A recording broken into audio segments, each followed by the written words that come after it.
प्रदेश की सियासत में बगावती तेवर देखने को मिलेंगी एक बार फिर से। इस बार कांग्रेस में नहीं, क्या भारतीय जनता पार्टी में वो सुर पनपते हुए नजर आ रहे हैं। जी हां, हम बात कर रहे हैं यहां पर पूर्व मुख्यमंत्री शिवराज सिंह चौहान के बारे में, जो लगातार कड़े बयान इस तरह से दे रहे हैं कि कहीं ना कहीं वह बीजेपी आला कमान को एक बड़ी चुनौती ना दे दे। लेकिन दूसरी ही तरफ यहां पर मुख्यमंत्री हैं डॉक्टर मोहन यादव, जो लगातार इस तरह से ऐलान कर रहे हैं, काम लगातार इस तरीके से करते हुए नजर आ रहे हैं कि शिवराज सिंह चौहान जब मुख्यमंत्री रहे, जो उनकी लोकप्रियता रही, उस लोकप्रियता को वह भी हासिल कर पाए। तो क्या वह लोकप्रियता हासिल करने में कामयाब होंगे, या फिर यहां पर देखा जाए सत्ता बदलती हुई नजर आ सकती है? क्या यहां पर कुर्सी वाकई में उनकी खतरे में पड़ती हुई नजर आ रही है, शिवराज सिंह चौहान जिस तरीके से बयान दे रहे हैं? नमस्कार, मैं प्रांशु राठौर और आप देख रहे हैं नेक्स्ट 9 न्यूज। स्वागत है आपका हमारे खास प्रोग्राम सत्ता का खेल में, जहां पर साफ तौर पर देखने को मिल रहा है कि शिवराज सिंह चौहान जो बार बार अपने सुर बदल रहे हैं। तो सबसे पहले यहां पर शिवराज के कुछ बयान आपको सुनाते हैं। कैसे वह कहते हैं कि देखिए, मैं रिजेक्टेड नहीं हूं। दूसरी ही तरफ वो ये भी कहते हैं कि पोस्टर्स और बैनर से हटा दिया गया, जैसे कि गधे के सिर से सिंह। सुनिए जरा। तो जिंदगी में जब हम लक्ष्य तय कर लें दूसरों के लिए काम करने का, तो जिंदगी आनंद से भर जाती है। मुझे अभी भी 1 मिनट फुर्सत नहीं है, लगातार लगाऊं काम में। अच्छा, ये अच्छा हुआ कि थोड़ा राजनीति से हटके काम करने का मौका भी थोड़ा समय मिल रहा है। राजनीति में भी बहुत अच्छे कार्यकर्ता, समर्पित कार्यकर्ता, सेवा करने वाले लोग, मोदी जी जैसे नेता हैं जो देश के लिए जीते हैं। लेकिन कई लोग ऐसे होते हैं जो रंग देखते हैं। मुख्यमंत्री हैं तो भाई साहब, आपके चरण तो कमल के समान हैं। कर कमल हो जाते हैं, चरण कमल हो जाते हैं, और बाद में नहीं रहे तो होर्डिंग से फोटो ऐसे गायब होता है जैसे गधे के सिर से सींग। बड़ा मजेदार क्षेत्र है ये। प्रदेश में बीजेपी नहीं जीतेगी। 18 साल हो गए, एंटी इनकम्बेंसी है। कांग्रेस घोषणा करती थी क्लीन स्वीप करेंगे, और तो और मेरी पार्टी के नेता भी कहते थे मुश्किल है, नहीं हो सकता, गड़बड़ है। लेकिन मैंने तय किया कि किसी भी कीमत पर मेरी पार्टी को जिताऊंगा। कोई ताकत दुनिया की मुझे जीतने से नहीं रोक सकती। एक संकल्प पैदा हुआ और उसके अनुरूप काम किया। मैं आज आपसे शेयर करना चाहता हूं। 2 घंटे सोता था मैं, केवल 2 घंटे। रात के 10 बजे तक पहले हेलीकॉप्टर की सभाएं, और हेलीकॉप्टर का मैंने कभी पंखा बंद नहीं होने दिया। दौड़ के कूदता था, सभा करता था, दौड़ के बैठता था, और रात में बाय रोड, फिर मीटिंग, फोन। 2-2:30 बजे भोपाल आता था, 2 घंटे सोता था, फिर काम तो शुरू हो जाता था। सारे लोग कर रहे थे, बाद में कहने लगे कांटे की टक्कर है, कांटे की टक्कर है। मैंने कहा लाडली बहनों ने सारे कांटे निकाल दिए। मेरा स्टेटमेंट पढ़ा होगा आपने, और जब रिजल्ट आए तो आपने देखा होगा कांग्रेस ने नहीं, बीजेपी ने क्लीन स्वीप किया। अब तक के सबसे ज्यादा वोट मिले बीजेपी को, सबसे ज्यादा वोट, और सबसे ज्यादा शानदार सीटें। सोचा और हो गया। मुझे कहा फार्मर चीफ मिनिस्टर, लेकिन अपन रिजेक्टेड नहीं है।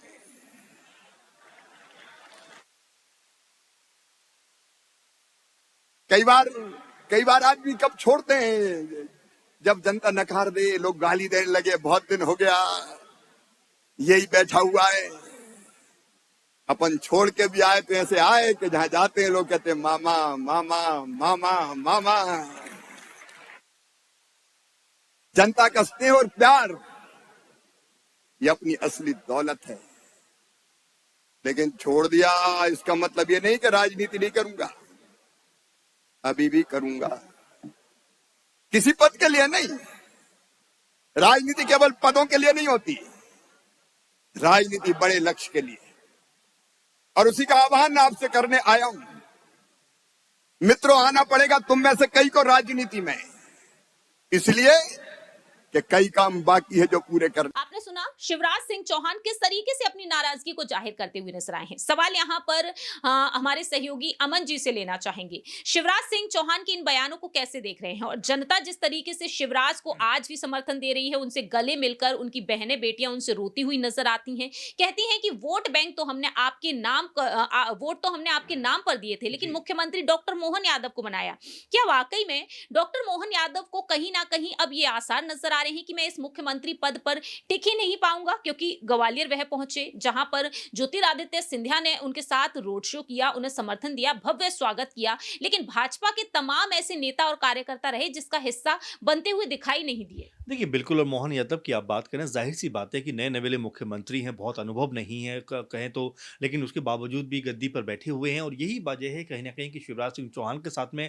लगातार ये क जो कंपैरिज़न हो रहा है कि भई एक अनुभवी मुख्यमंत्री जिसकी अगुवाई में बीजेपी 160 से भी ज़्यादा सीटें जीतती है, आखिर ऐसी क्या मजबूरी आ गई? ऐसा आखिर क्या हो गया कि उनको जो है सत्ता से आपको हटाना पड़ा, कुर्सी से उनको हटाना पड़ा? और क्या वो अच्छा काम नहीं कर रहे थे? क्या वो बेहतर काम नहीं कर रहे थे? अगर बेहतर काम नहीं कर रहे थे, तो फिर 160 सीटें आपके पास कैसे आ गई? 160 सीटें अगर आई हैं तो आखिर किस बिना पे आपने उनको हटा दिया? यही बात लगातार जो ना सिर्फ भाजपा के लोग बल्कि कांग्रेसी भी लगातार यही बात कह रहे हैं कि भाई शिवराज सिंह चौहान के नाम पर आप चुनाव जीतते हो और आप मुख्यमंत्री बना देते हो मोहन यादव को। क्या ये आपस में द्वेष की बात नहीं है कि एक चुना हुआ मुख्यमंत्री जो लगातार 3-4 बार से मध्य प्रदेश संभाल रहा है, उसको आप इस तरह से बाहर का रास्ता दिखा देते हो जैसे दूध में से मक्खी निकाल के फेंक देते हैं? तो ये तमाम सारे सवाल थे। खुद शिवराज सिंह चौहान की आप बयानबाजी देखें, दिल्ली नहीं जाऊंगा, मरना पसंद करूंगा, और ये कहते हैं कि जो सबसे बड़ा मेरा अचीवमेंट है वो मेरे ये लोग हैं, ये बहनें हैं जो मुझे लगातार प्यार करती हैं और मेरी विदाई पे ये रोती हुई नज़र आ रही हैं। ये सब बातें कहते हैं। इसके अलावा आप देखें कि वो ये कहते हैं कि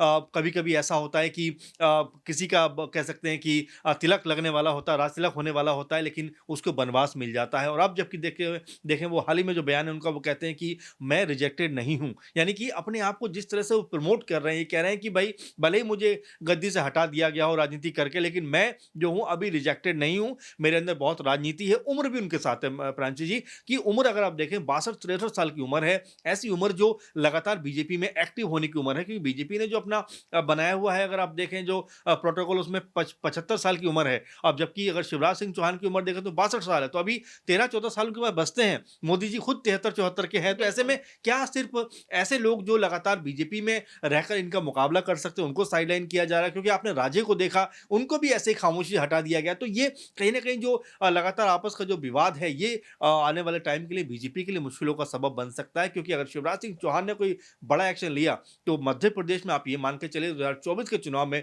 बीजेपी की कई सीटों पर करारी हार हो सकती है।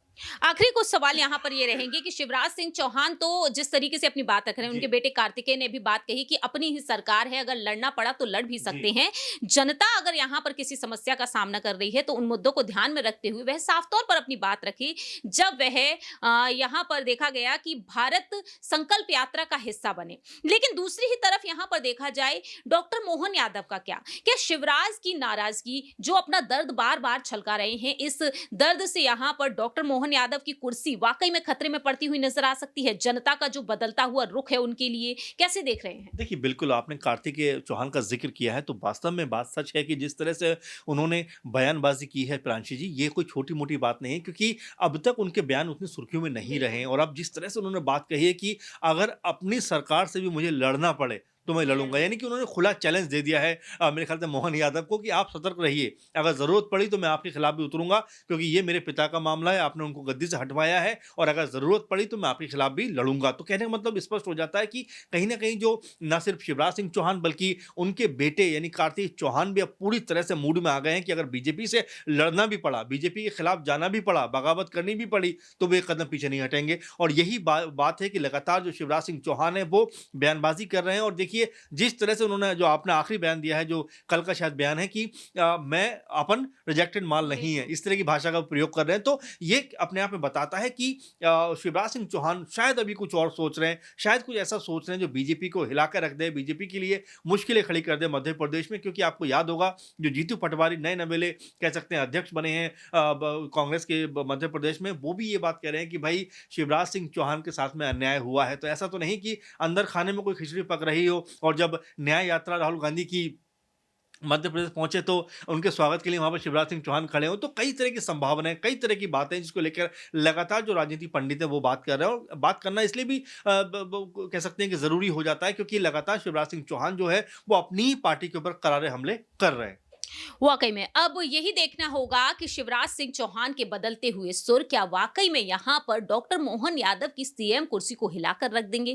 क्या यहां पर वाकई में अब डॉक्टर मोहन यादव की सरकार की लुटिया डूबती हुई नजर आएगी, ये यहां पर काफी ज्यादा अहम हो चुका है। देखते हैं कि आने वाले समय में क्या वाकई में शिवराज सिंह चौहान को राष्ट्रीय उपाध्यक्ष बनाया जाएगा, लोकसभा चुनाव लड़ाने के लिए आगे किया जाएगा। अगर नहीं किया जाता है तो शिवराज का अगला कदम क्या कुछ होगा, ये वक्त के साथ साथ ही पता चलेगा। फिलहाल इस खास रिपोर्ट में इतना ही, लेकिन आप क्या कुछ कहते हैं मध्य प्रदेश की सियासत को लेकर कमेंट सेक्शन में आप बता सकते हैं। तब तक के लिए आप देखते रहिए नेक्स्ट 9 न्यूज।